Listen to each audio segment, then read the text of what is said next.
ऐसा नहीं है कि क्रोध मात्र एक जाति धर्म विशेष को आता हो, क्रोध सबको आता है।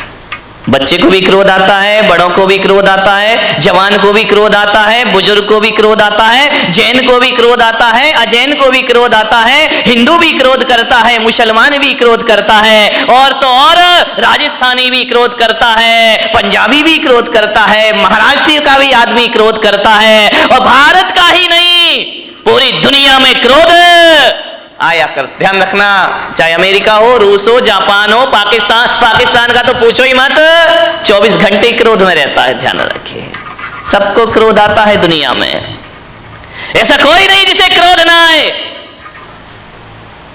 माननी बात, हर काल में क्रोध आता है, भूतकाल में भी क्रोध आता था, वर्तमान में भी आता है। और ज्ञान गंगा महोत्सव को यदि अच्छे से आत्मसात कर लिया तो भूत और भविष्य की तो मैं गारंटी नहीं ले सकता हूं, भूत और वर्तमान की गारंटी नहीं ली जा सकती है, लेकिन इन सूत्रों को जी लिया तो ध्यान रखना, भविष्य में क्रोध पर काबू किया जा सकता है, क्रोध को रोका जा सकता है। क्रोध बहुत बड़ी समस्या है। महिलाओं को आता है, नहीं आता है? बोलो, बड़े गर्व से कहो हमको क्रोध आता है। महिलाओं को भी, और आदमियों को तो जय हो पंचम काल की, 24 घंटे क्रोध आता है। ध्यान रखिए, जीवन एक रंग भूमि है, जीवन एक उत्सव है, जीवन एक महोत्सव है। आपसे निवेदन है, रंगभूमि को रणभूमि मत बनाइए, जीवन में रंग भरने का प्रयास करिए।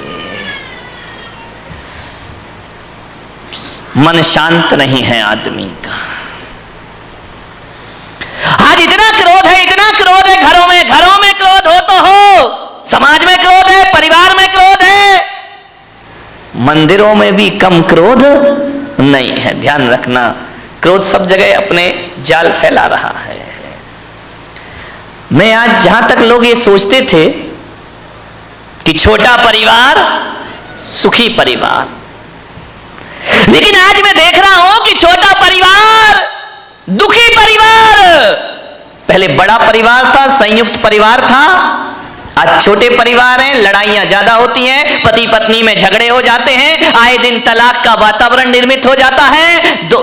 अब झगड़े किससे? आदमी का स्वभाव लड़ना झगड़ना है। जब संयुक्त परिवार थे तो आदमी लड़ता था, झगड़ता था, एक दूसरे से बातचीत हो जाती थी, जहां 4 बर्तन होते थे वहां खटपट तो कौन बोला होती थी और होएगी। मुझे मालूम है मेरे प्रवचन से तुम कोई भी सुधरने वाले नहीं हो, मैं कितना भी बोलूं तुम्हें तो वही करना है जो करना है, लेकिन फिर भी मैं कहता हूं इस हजारों की जन्मेदिनी में यदि 1-2 परिवार में ही परिवर्तन आ गया तो मेरा बोलना और सार्थक सफल हो जाए। 1-2 लोग ही सुधर गए तो बहुत है।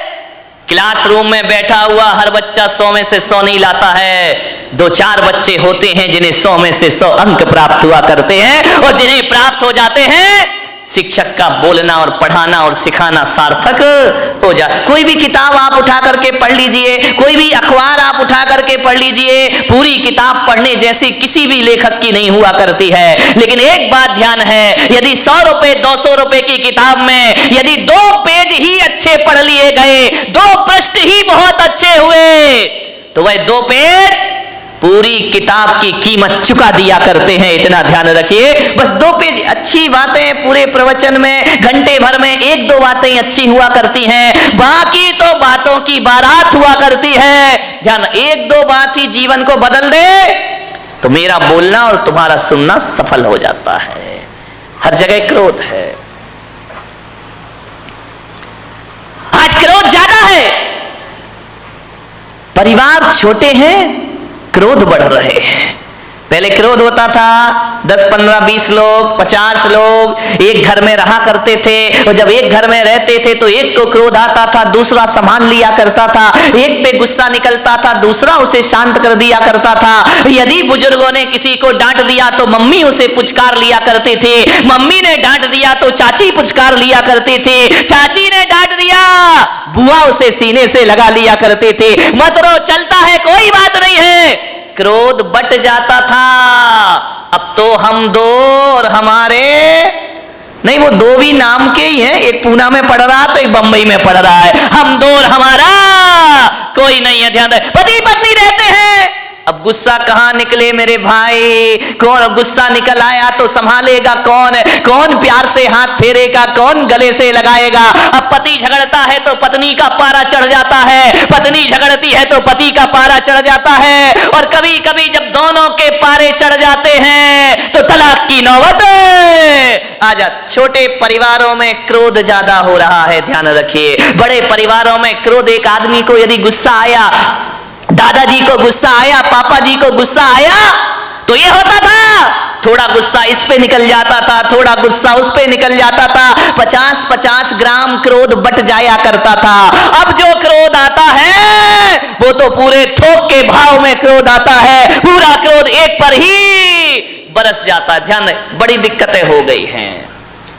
एक आदमी बड़ा दुखी हो गया, शादी कर ली, पति पत्नी है, भगवान के पास पहुंचा, जाकर भगवान को प्रणाम किया, भोलेनाथ से बोला कि महादेव कोई मन्नत दे दो। महादेव ने कहा मांग, क्या मन्नत मांगता है? बोले बाबा इतना परेशान हो गया हूं, इतना परेशान हो गया हूं, अब एक ही मन्नत मांगता हूं, मुझे शादीशुदा से कुंवारा कर दो वापिस। भोलेनाथ ने देखा, शादीशुदा से फिर से कुंवारा कर दूं वापिस। भोलेनाथ ने कहा निकल यहां से बाहर। अरे बोले बाबा ये कैसी बात है कि आप मुझे बाहर निकाल रहे हो, मेरी मन्नत पूरी करो। भोलेनाथ ने कहा कि मैं मन्नत तो पूरी कर लूंगा, लेकिन पागल है तू, मन्नत नहीं तू जन्नत मांग रहा है, जन्नत में तुझे शादीशुदा को कुंवारा कर दो, ये मन्नत नहीं ये जन्नत की डिमांड हुआ। ध्यान रखना, तुम्हारा घर जन्नत बन सकता है, इसमें कोई भी डाउट नहीं है। थोड़ी सी समझदारी अपने अंदर रखिए, समझदारी आ गई तो घर को जन्नत बनने में ज्यादा देर नहीं लगा करती है। ध्यान रखें। मान्यवर, आपसे निवेदन है, बड़ा परिवार था, सुखी था, आज छोटा परिवार है, दुखी है, एक ही बेटा है। अब बोलो भाई साहब प्रवचन में क्यों नहीं आते? क्या करें महाराज, दुकान जाना पड़ता है, दुकान खोलना पड़ता है, बेटे को बेटा पूना में पड़ता है। अब बताओ, अब आपका एक ही लड़का, मुझे तो अपना भविष्य खतरे में दिखाई देता, तुम्हारा दिखाई दे या नहीं दे, आपका एक ही बेटा है। मैं बच्चे को ये नहीं कह सकता तू सन्यास ले ले, बच्चे को मैं ये नहीं कहता तू दीक्षा ले ले। अब किसे सन्यास देंगे? तुम्हारा सहारा तो एक ही है। पहले 4 बच्चे होते थे, 5 बच्चे होते थे, एक बच्चा दुकान संभाल लेता था, पिताजी समाज संभाल लिया करते थे, कोई मंदिर संभाल लिया करता था। अब तो हमारे यहाँ संभालने वाला कोई नहीं, अब तो घर नौकरों के हवाले हमारे हो गए हैं, और दुकान जो हो गई है वह पार्टनरशिप में चला करती है। घर के बच्चे ही नहीं है, बहुत बड़ी बड़ी फैक्ट्री बन जाती है, और बच्चा अमेरिका में जाके पढ़ता है, वापिस लौट के नहीं आता, बाप बेचारा यहां रोता है, इस करोड़ों की फैक्ट्री का उत्तराधिकारी कौन हो? समस्याएं बहुत ज्यादा हो गई हैं एकल परिवार से। संयुक्त परिवार सुखी परिवार। ध्यान रखिए मान्यवर, क्रोध ज्यादा बट गया, कलह ज्यादा हो गई, अब लड़ने की तो आदमी की आदत है। अब घर में यदि कोई मेंबर ही नहीं है, एक ही बचा तो झगड़ा तो फिर उसी से होगा। ध्यान रखिए मान्यवर, कलह बढ़ गई हमारे घरों में, ऐसे बात करते हैं किसी से जैसे उस पर कोई एहसान कर रहे हो, जवाब नहीं दिए जाते हैं। हालात ये हो गए हैं कि पति बेचारा थका हारा घर पहुंचता है, आवाज लगाता है कि सुनती है एक गिलास पानी लाके दे दे, प्यास लगी है बहुत। अब पत्नी क्या बोलती है, देख नहीं रहे मैं सीरियल देख रही हूं, टीवी देख रही हूं, ऐसा करो जाके चुपचाप पानी पी लो, और हो सके तो एक गिलास मेरे लिए भी ले आए। हालात बहुत खराब है घरों के, स्थितियां भी, तुम तो पी लो और हो सके तो एक गिलास मेरे लिए भी पानी लेकर आ जाए। यही चल रहा है ना घर में। शर्माओ मत, देखो सही बता जो कुछ चल रहा है। मैं कोई प्रवचन कोई आकाश से उतर के तो आते नहीं है। एक महिला ने पूछा महाराज एक बात बताओ, तुम्हारी शादी हुई? मैंने कहा मेरी तो शादी नहीं हुई है। बोले आपका परिवार था? मैंने कहा मेरा तो कुछ भी नहीं है। बोले कब दीक्षा ले ली? मैंने कहा बहुत छोटी सी उम्र में दीक्षा ले ली। तो बोले आप एक बात बताओ, तुमने शादी करी नहीं, तुम्हारे बच्चे हैं नहीं, तुम्हारी बीवी है नहीं है, फिर एक बात बताओ महाराज, ये तुम्हें घर की बातें कहां से पता चलती हैं? ये घर गृहस्थी की बातें कहां से जान लेते हो? अरे मैंने कहा मैं कहां जानता हूं। तो बोले आप इतनी बातें बोलते हो, इतना उदाहरण घर गृहस्थी के देते हो, ये बताओ महाराज तुमने ये सीखा कहां से? मैंने कहा मैंने कुछ नहीं सीखा देवी, तुम्हारे पति आते हैं मेरे सामने, रोते हैं चले जाते हैं, अपनी घर की बातें तुम ही बता जाती हो, तुम अपनी बातें बताती हो, मेरा प्रवचन तैयार हो जाया करता है। और कहां से प्रवचन लाऊंगा? प्रवचन तो तुम्हारे बीच से बनेंगे, मैं कहां से लेकर आऊंगा? तुम ही आते हो महाराज, ये परेशानी, ये दिक्कत, वो दिक्कत है, बस मैं पॉइंट नोट करते जाता हूं, मेरी डायरी में प्रवचन तैयार हो जाया करता है। और प्रवचन आएगा कहां से? समाज की बातें समाज के बीच रखना पड़ती हैं। आपको उसी भाषा में समझाया जा सकता है, आपको शास्त्रों की भाषा में समझ में आने वाला नहीं है। उदाहरण भी वही दिए जाते हैं जिसमें आप सुबह शाम जिया करते हैं। ध्यान रखना, ये दिल की बातें दिल तक पहुंच जाया करती हैं, वरना ज्ञान की बातें एक कान से सुनो और दूसरे कान से निकल जाती हैं। ध्यान रखिए, बड़े परेशान हैं लोग, बहुत हैरान हैं लोग, क्रोध से परेशान हैं। अब क्रोध तो भाई आ ही जाता है, करोगे क्या करोगे? लाख कोशिश करो, क्रोध तो आ ही जा। जहां चार बर्तन होते हैं वहां खटपट तो बोलो होगी, आगे भी। तो मेरा गला क्यों फड़वा रहे मेरे भाई? ध्यान रखिए, अरे चार बर्तन है वहां खटपट तो, अरे लड़ाई कहां नहीं होती है? ये मत सोचो कि केवल तुम्हारे घर में लड़ाई होती है, लड़ाई तो महापुरुषों के घर में भी हुआ करती है, बड़े बड़े ज्ञानियों के घर में झगड़ा हुआ करते हैं। अब आप भी बताइए, जिन्हें दुनिया महापुरुष बोलती है, आदर्श पुरुष माना करती है, लड़ाइयां तो उनके घरों में भी हुआ करती हैं। अब ये महाभारत बताओ, कोई गरीब घरों की लड़ाई तो थी नहीं, ये महापुरुषों के घरों की लड़ाई थी। महाभारत दो भाई भाई लड़ रहे हैं, वो भी तो एक झगड़ा ही था ना। कौरव और पांडव ये महापुरुष गिने जाते हैं, इनके घरों में भी झगड़ा हुआ करता था। रामायण में सिंहासन को लेकर के झगड़ा हो गया, राम के घर में भी झगड़े होते हैं, दुर्योधन के घर में झगड़े हुआ करते हैं, युधिष्ठिर के घर में झगड़े हुआ करते हैं। झगड़ा कहां नहीं होता मेरे भाई? भरत बाहुबली का ये झगड़ा नहीं तो क्या था, ये भी तो एक झगड़ा था। ये मोक्षगामी लोग, ये सम्यक दृष्टि लोग, यहां इनके घरों में भी झगड़े होते थे, और बड़े आदमियों के घरों में भी झगड़े होते हैं।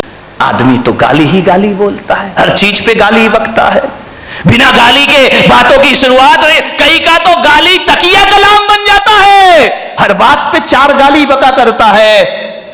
मैंने कहा यार, जितनी भी गाली इस देश में है वो महिलाओं के नाम से सारी गाली है, माँ के नाम से, बहन के नाम से, बाप और भाई के नाम से कोई गाली इस देश में नहीं है। मैंने कहा इतनी सारी गालियां महिलाओं के नाम से क्यों है इस देश में? विचार किया कि महिलाओं को गाली आती है लेकिन ये गाली बका नहीं करती हैं, लेकिन आदमी 24 घंटे गालियां दिया कर। ध्यान रखिए मान्यवर, किन बातों पे झगड़ा होता है हमारे घर में?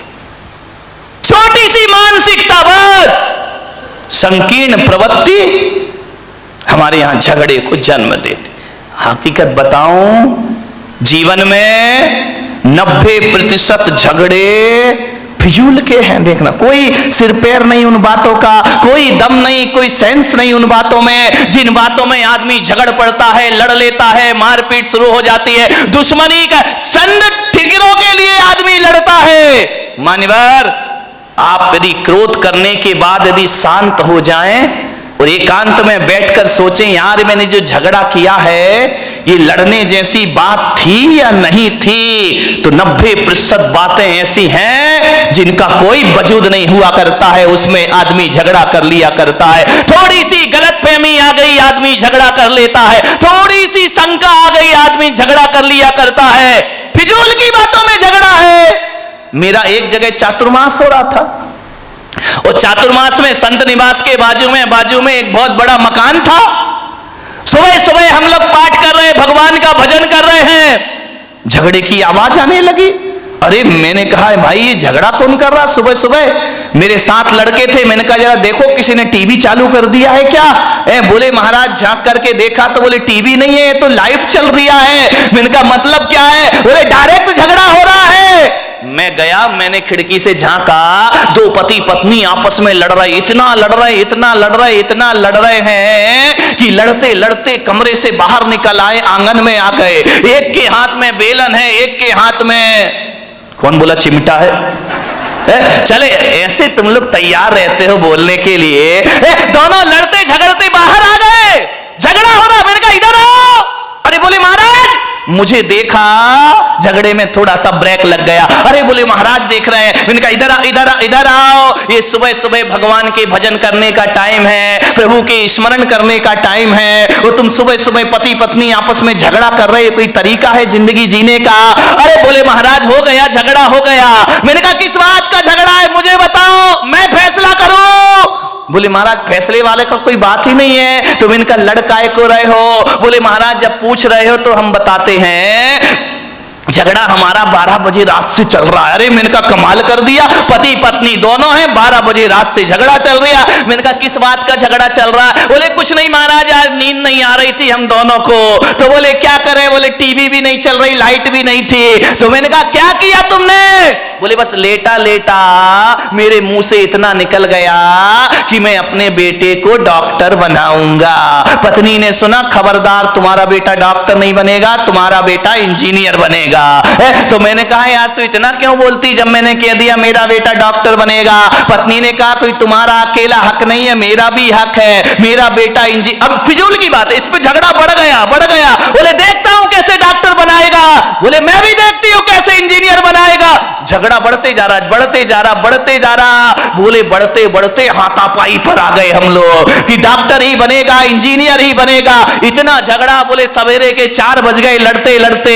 बोले देख तू ज्यादा बातें मत किया कर मेरे से, जब मैंने बोल दिया कि मेरा बेटा डॉक्टर बनेगा तो बनेगा।